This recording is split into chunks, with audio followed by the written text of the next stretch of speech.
السلام علیکم ورحمۃ اللہ وبرکاتہ۔ نحمدہ ونصلی علی رسولہ الکریم، اما بعد۔ کس قسم کے معذوروں کو روزہ توڑنے کی اجازت ہے؟ اسلامی بھائیوں، اللہ تعالیٰ اپنے بندوں پر بڑا شفیق و مہربان ہے۔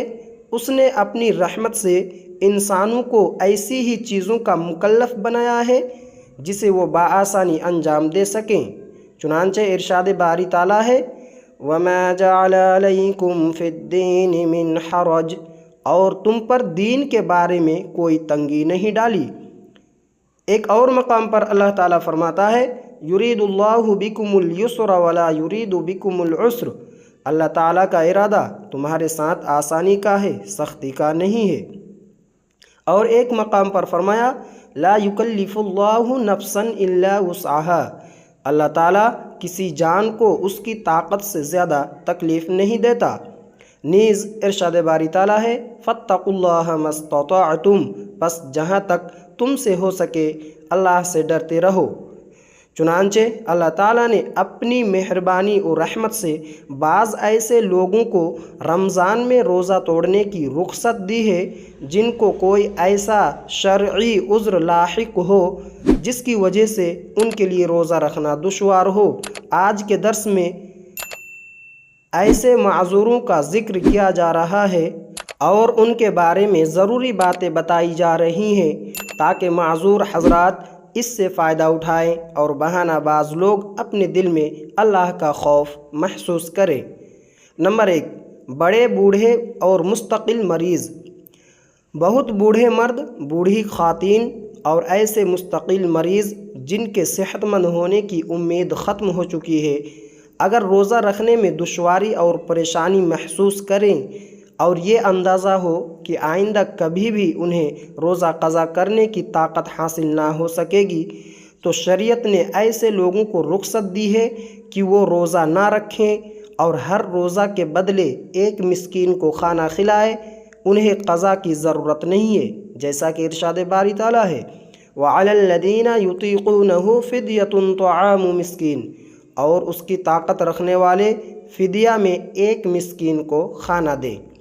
علماء مفسرین نے اس آیت کی تفسیر میں بوڑھے مردوں اور عورتوں کے ساتھ ایسے مستقل مریض لوگوں کو بھی شامل کیا ہے جن کی شفا کی امید ختم ہو گئی ہے۔ نمبر 2، مسافر و مریض۔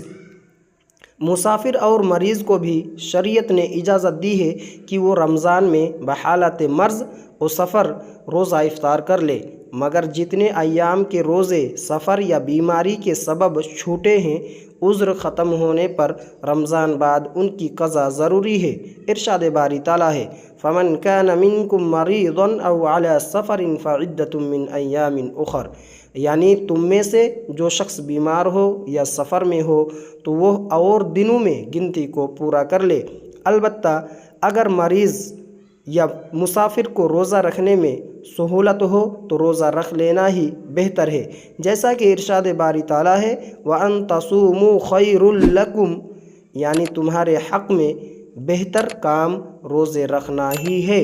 بعض لوگ روزہ سے بچنے کے لیے اس مہینے میں ترک صوم کی غرض سے قصداً سفر کرتے ہیں، وہ عند اللہ مجرم ہے۔ ایسے لوگوں کو اللہ کے عذاب سے ڈرنا چاہیے۔ نمبر 3، حاملہ و مرضعہ۔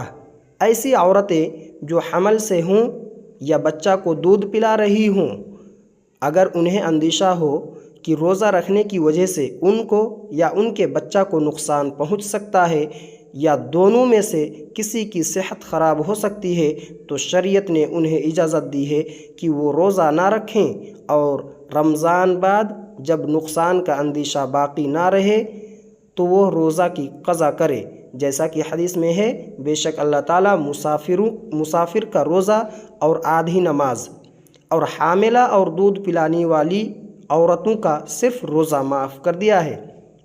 نمبر 4، حیض و نفاس والی عورتیں۔ جن عورتوں کو حیض یا نفاس ولادت کے بعد کا خون آتا ہو، ان کے لیے ان حالات میں روزہ رکھنا حرام ہے۔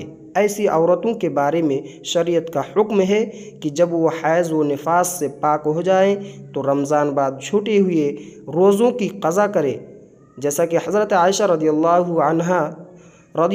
عنہا سے روایت ہے کہ نبی کریم صلی اللہ علیہ وسلم کے زمانے میں اگر ہم حیض کی حالت میں ہوتی تو ہمیں روزہ کے قضا کا حکم دیا جاتا تھا اور نماز کے قضا کا حکم نہیں دیا جاتا تھا۔ اللہ تعالی ہمیں دین کی سچی سمجھ عطا فرمائے اور کتاب و سنت پر عمل کی توفیق بخشے، آمین۔ السلام علیکم ورحمۃ اللہ وبرکاتہ۔